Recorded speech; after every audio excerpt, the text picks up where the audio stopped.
Well, Captain, did I keep things to a minimum? If we consider what could have happened, I would have to say, definitely. However, 2 of the 6 men that attacked us are now mentally traumatized, and the one with the headset can't stop crying. But you did give them a fair warning.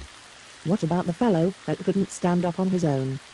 Well, I don't want to excuse anything, but I was merely trying to kick him away, so I could get some answers from that shady character. You know, the one all curled up in the floor. Well, Captain, I did get some answers, but they were mostly names. It seems as if everyone these days do what they're told, no questions asked. And if they're not careful, they just might wake up someday with a hot-wired brain and no face. Well, I must say, I can't think of anyone else I would rather have in my company than one like yourself. And I'm also proud to work with a man of honor. But I have decided to find Randolph and get some answers concerning my face. Then, if everything can be repaired, I would like to start warning people about the dangers that come from following the money.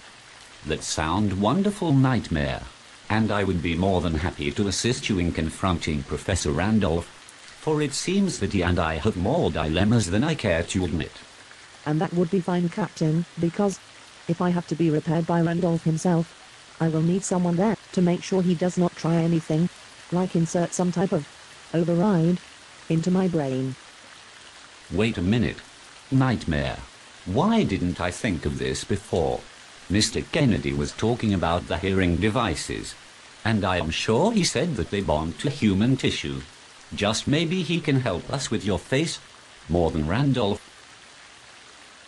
Yes, that way we can surprise the professor in more ways than one. Well, I'm not sure who you're talking about, but I like the way it all sounds, and I do think I remember the professor talking about super hearing and better vision just before I fell asleep in the lab. Well now, what a coincidence. I guess I'll have to ask this Mr. Kennedy some more in-depth questions. I mean, we don't want to fall into the wrong hands before we get started. Makes sense to me, Captain, sir. You called me sir. Well, be sure not to cry over it. Ring-a-ding-a-ling. I mean, it's not like I need you to help me talk or anything. Nightmare, am I detecting some issues concerning authority? Maybe. Why? Does it matter? All I am going to say is, if it ever matters to you, then I'm here to listen. Now, let's go find Mr. Kennedy. Aye, aye, Captain.